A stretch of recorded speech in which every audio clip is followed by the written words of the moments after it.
नमस्कार मित्रांनो. वाटचालीची तयारी चालू झाली आहे. सरी सोडायची चालू आहे बघा. 4.5 फुटी सरी आहे. ह्याच्यावर आपण 4.5x2 रोपं लागण करणार आहे. त्याच प्लॉटमध्ये आधी आपलं कलिंगड होतं.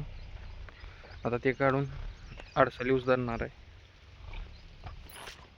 जे लोक 4.5 फुटीच्या वर सरी सोडतात नाही, 5 ज्यांना 5 फुटी सोडायचे आहे, 5.5 फुटी सोडायचे आहे किंवा 6, त्यांनी डबल ड्रिप टाकून घ्यायचं. कारण सिंगल ड्रिपनं पाणी तुमचं पोचणार नाही सरळ.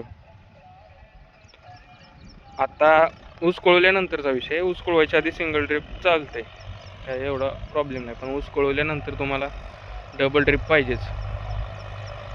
शक्यतो माझं तर मत आहे, कोळवल्यानंतर तुम्हाला डबल पाहिजेच. जर पाण्याचं मॅनेजमेंट होत नसेल तर आपला सरळ 4.5 फुटी सरी सोडा, काय प्रॉब्लेम येत नाही. सिंगल ड्रिपनं आरामात पाणी पोचतं.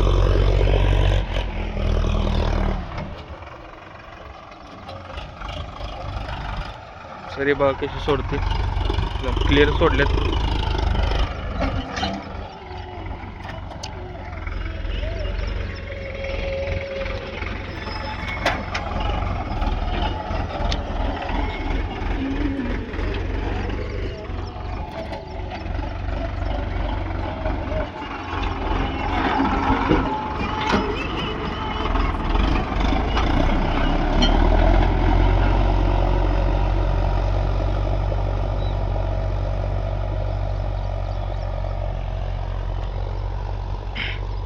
रोपं लावायच्या आधी रोपची तुम्ही बुकिंग करताय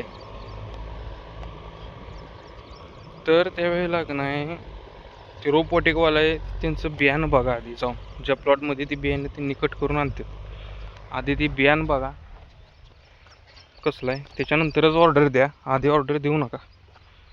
जर बियाणं प्लॉट जर खराब असेल तर तुमच्या प्लॉटमध्ये 100% गवता रोपं उगवणार आणि तो आपला लॉस आहे.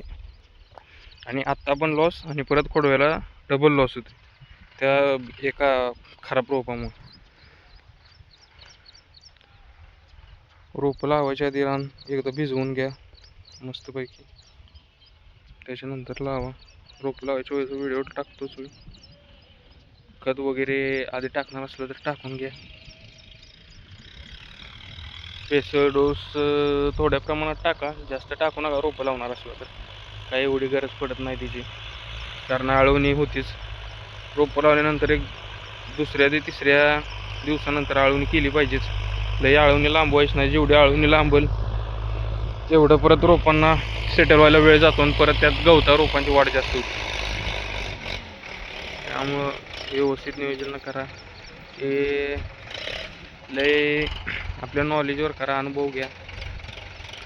यूट्यूबवर इंस्टाग्रामवर जे लोक व्हिडिओ बनवून टाकतात ते काही सगळं खरं असते असं काही नसते. त्यामुळे लय त्यांच्या प्रभावात जाऊ नका. जी मोठं 7-8 फुटी सरी सोडते ते अनुभव असते त्यांचा, त्यांचं बघून तुम्ही डायरेक्ट पहिल्यांदा दुसऱ्यांदा करत असाल, लय अनुभव नसेल तर डायरेक्ट त्यात जाऊ नका. ते दाखवते ते एक, करते ते एक. सगळे काय व्हिडिओ खरं बोलते असं काय नसते.